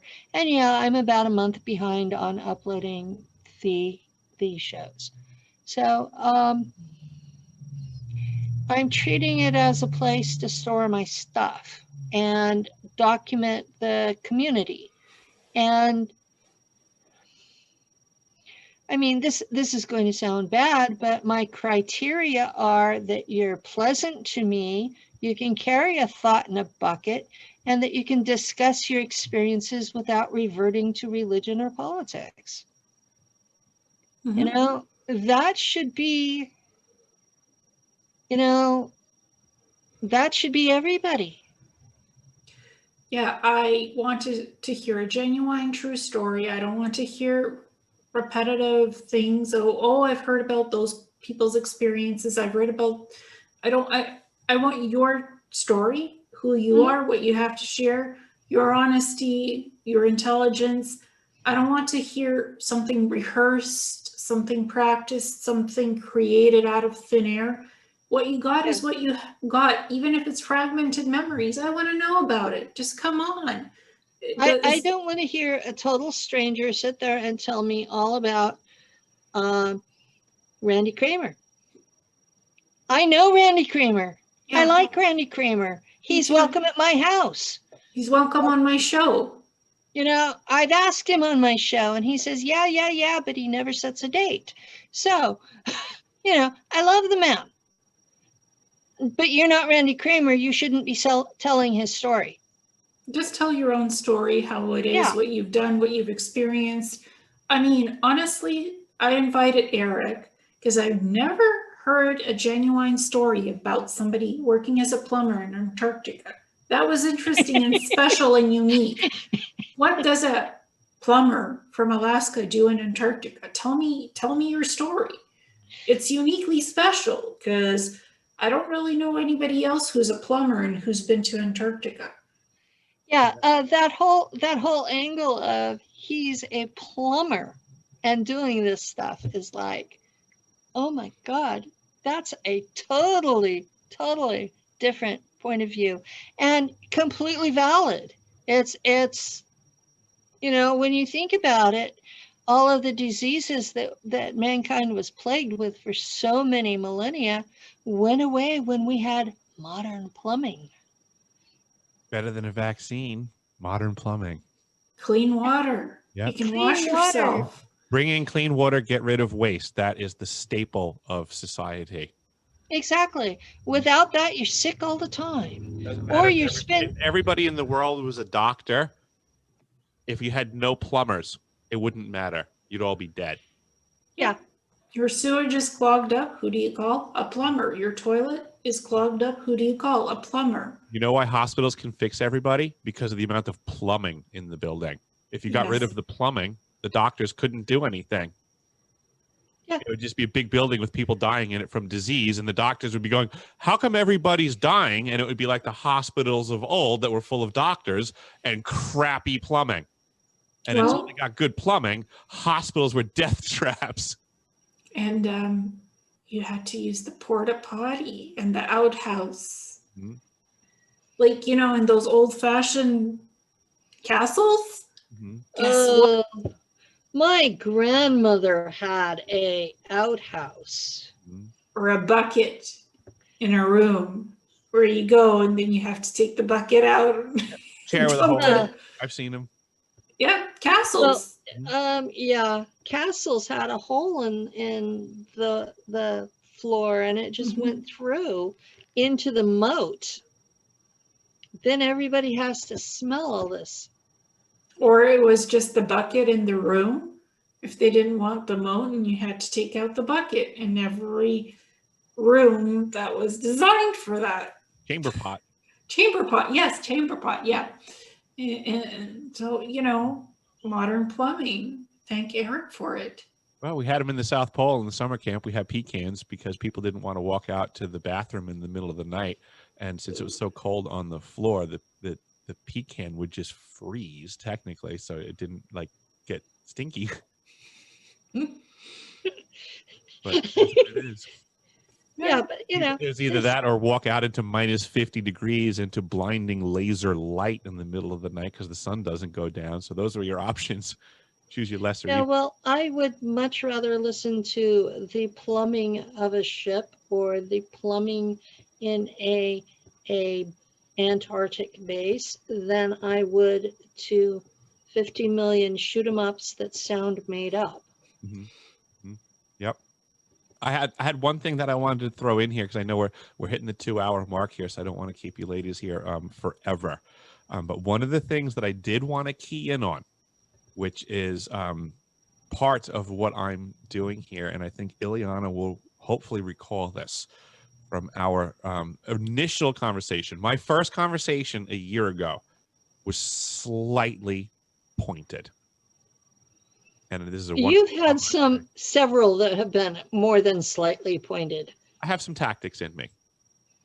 And when I spoke to Ileana a year ago, there was something that we spoke about at the very end of our conversation. And we're doing this again today because I want to really reinforce how our world works.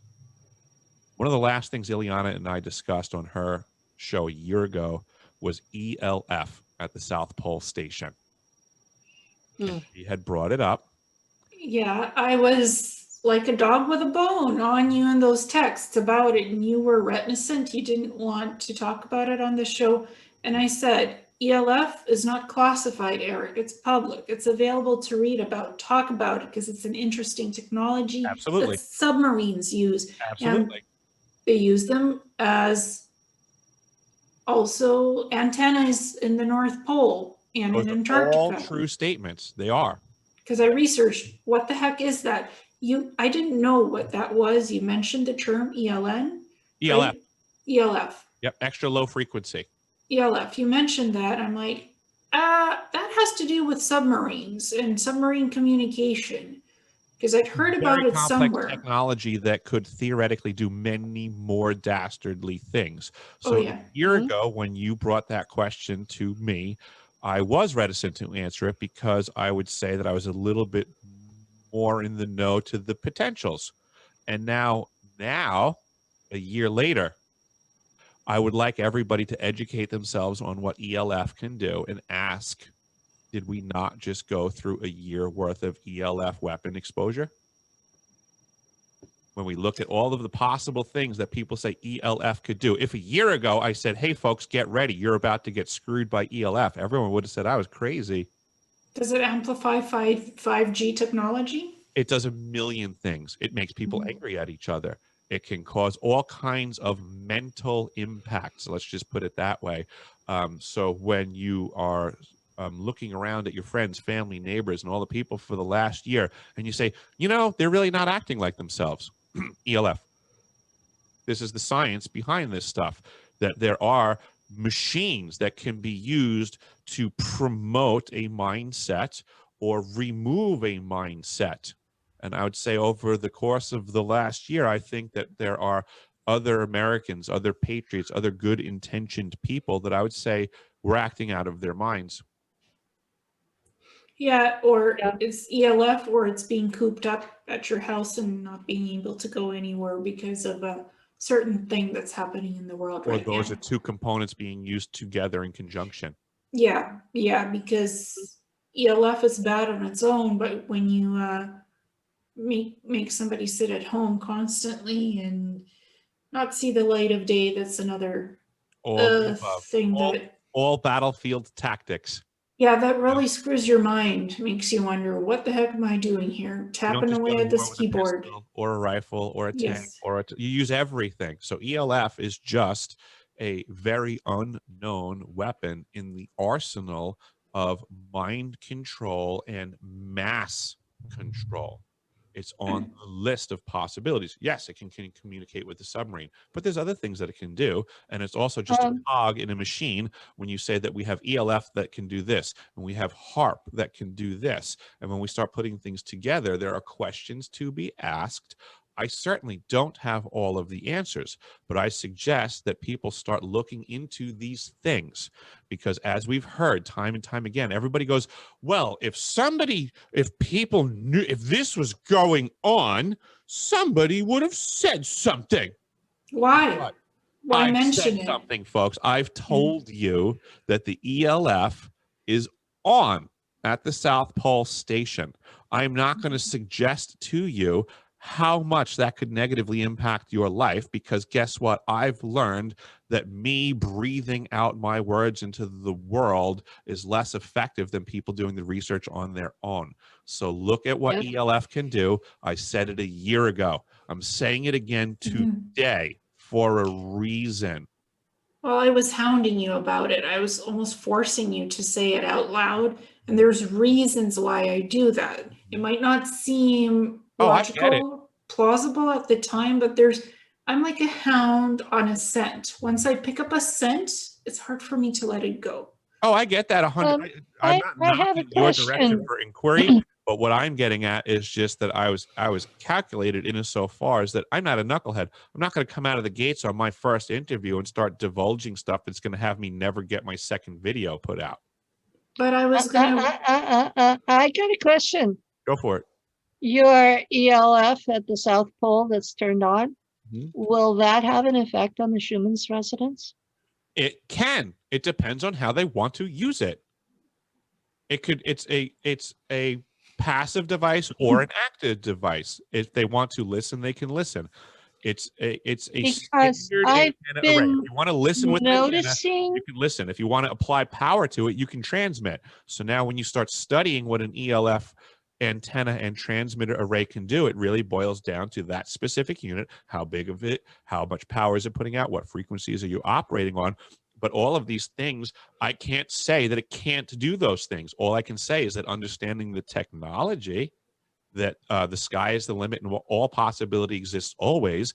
And if the potential exists for something terrible to be done with it, I would say that we should look into it, because time and time again, we have seen that when terrible things exist and we look at the people that have the control of these terrible things, we just simply ask, are you using it and why?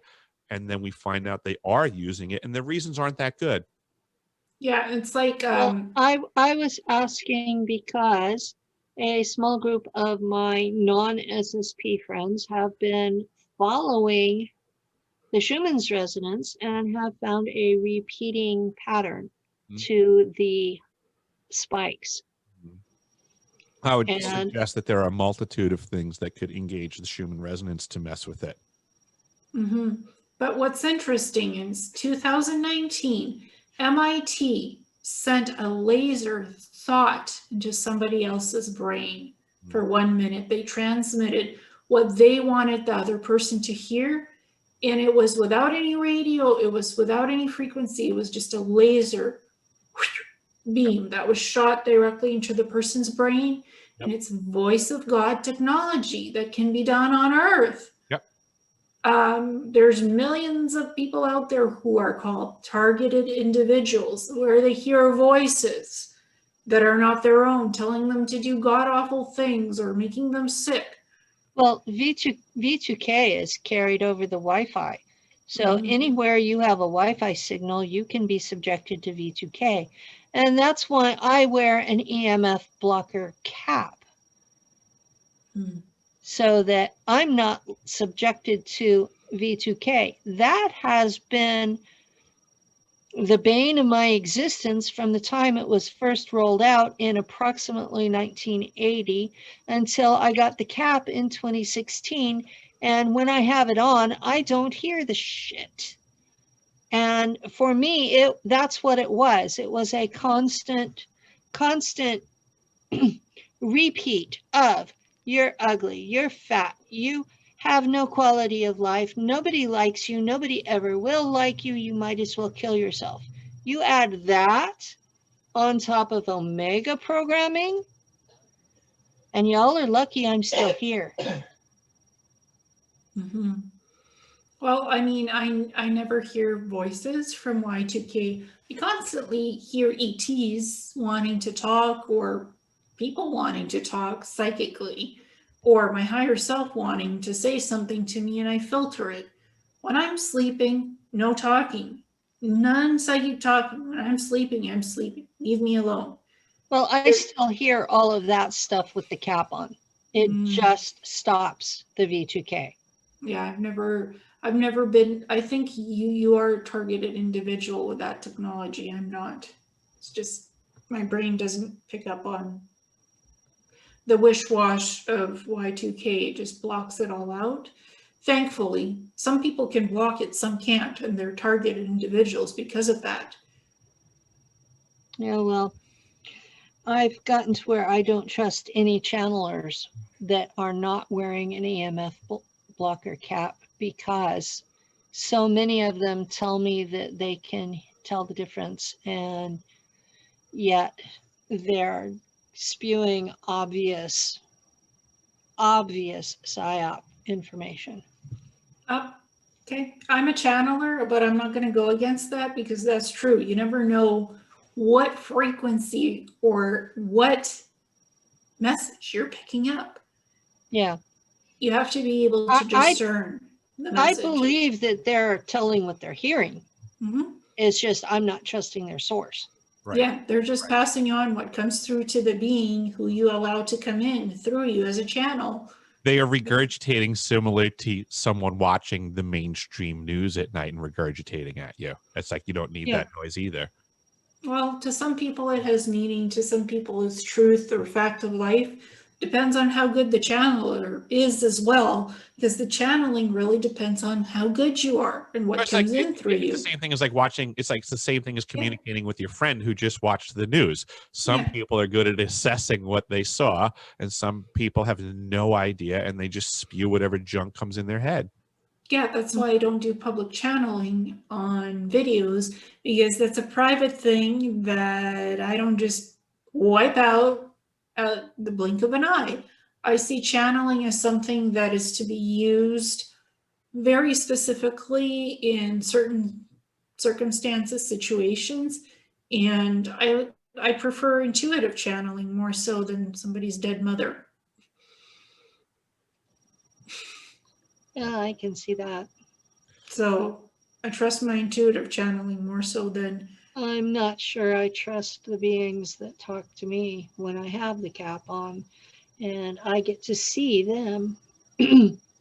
They still may not be who they say they are, but at least the voice is going with the face I'm seeing. So, but we all know that those can be cover memories too. Yeah, or the beings are masquerading as good when they're evil. So or vice versa. Or or evil masquerading as good.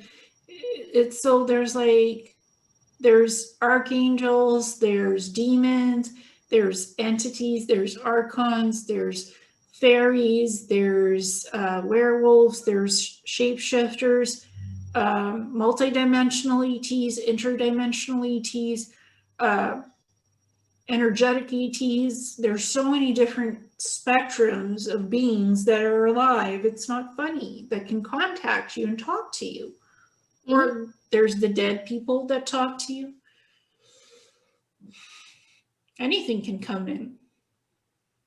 Exactly. And adding the CIA's V2K to the list is at least something I can block them. Or the AI signal. Many civilizations have AI that's sentient, and it reaches out through its own signal and tries to talk to us. There's also that factor too in here. It's huge. Just because you're hearing somebody doesn't mean it's somebody you really need to be listening to. Yeah, they're telling the truth. Yeah, and if it tells you to do horrible things to yourself or to kill yourself, or others, that's not a good being. That's nothing positive. Or giving you bad advice to gamble or drink. It's horrible. No. You know, anything that has to do with addiction, vices, and bad advice, if you're hearing those voices, that's something that's trying to manipulate you and ruin you. Or kill you. So don't listen to it. Well, I think this might be a point where we might have to wrap up, because we're at the 2.5 hour mark, I think, ballparkish. And I'm noticing on my end, I don't know about YouTube, but it seems like there's a line that gets crossed with processing these videos. It's like, once you pass 2 hours, it's like it gets exponentially longer. It's like it takes a little bit to process, but once you cross a line, it's like, whoa, hold us on. It took 8 hours to get that video up. And my ISP will shut me off if I'm not active and it's just uploading something. My ISP will shut me off at 2 hours. Oh, wow. So then I have to come back in and play with it. And yeah, it gets to be real. There's a trick to it. Fast speed internet. Then 2 hours, processes within 30 minutes. Yeah, if you have it as an option. I do have it as an option because I process a lot of videos that are 4 hours sometimes, and I'm like, I don't have the time to sit there for 4 hours. My patience is within 1 hour. Yep. Well, I turn it on, go to bed, finish whatever in the morning when I get up. So, or the afternoon when I get up. With that being said, I will be linking both of your YouTube channels to this page, just so that you know in the comments. If you guys can do the same for me, would be really appreciated. But short of that, if there's anything else that you guys have coming up, if you would like to let the listeners know any way they could find you or any events that you have coming up. I'm going to be at a conference March 19th through the 21st in Las Vegas, Nevada, for those out of country. And you can find the group online at 5devents.com. Excellent. And how about you, Ileana? I'm doing energy healing. I'm doing psychic sessions, galactic soul reading sessions. I'm also teaching a new course on how to contact and talk to your higher self and how to communicate with the soul. Those are 2 different courses, and how to do soul mediation between yourself and others. That's the first part of my psychic development courses. Those 2 courses, that's on my website, and my other healings, offerings. It's on the website, Messages from a Star Traveler. It's not the Facebook group. It's the website where you can contact me. You just type in Messages from a Star Traveler, go to the website, not the Facebook group. Or you can contact me at seekingthetruthinreality@gmail.com. That's the email if you have any questions, inquiries, where to reach me. So that's kind of what I'm excited about. Excellent. More the psychic stuff. Excellent. Well, there you go, folks. If you guys would like to work with Ileana and what she's doing, you can find her there. And then same thing with Penny. For myself, I have the MeWe page, I have the YouTube page, and now recently I do have my website up. So deciphering.tv is up and running in its fledgling stages. But there is content there, folks. There's the archive section where you can get some fascinating facts from PDFs and things like that, and a couple of articles I put up there. But I'll be going live from there soon, and YouTube will not be the only place that you will be finding me. That is it's a sinking ship, folks. So the future is in truth and other organizations, and we'll find a path. And I thank folks like Penny and Ileana for joining me today and being on that path towards a brighter future. So if everybody can please like, subscribe, share, ring the bell for both my page, Penny's page, and Ileana's page, and basically anybody in the community right now that you support in the truth movement, please take an active part in supporting them. Don't just watch their videos.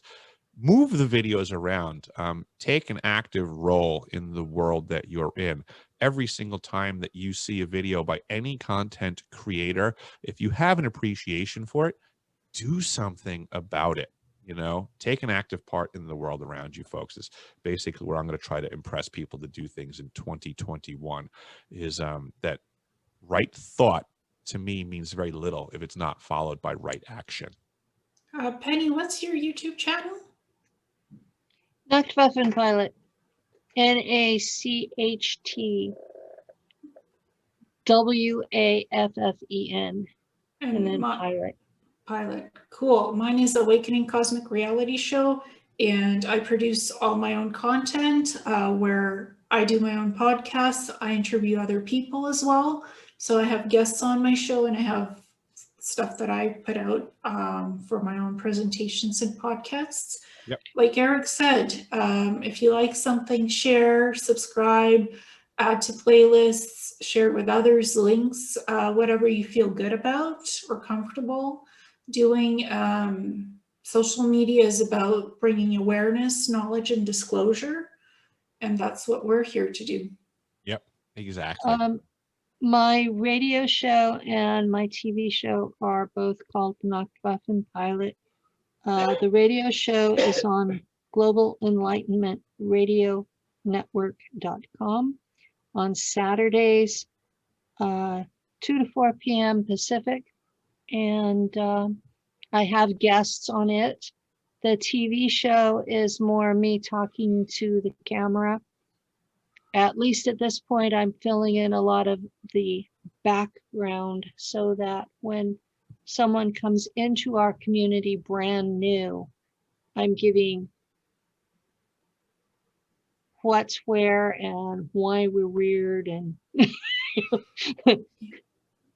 I had a writer's block about altars. I didn't know how to approach that to the raw public. So I'm working on my second episode for that, for altars. So I have 3 episodes so far. And if you do not have Roku, then I'm making them available on my Patreon for the minimum charge. So There you go. Roku costs money. So. Yeah. And my channel is, I post things for free. People can watch.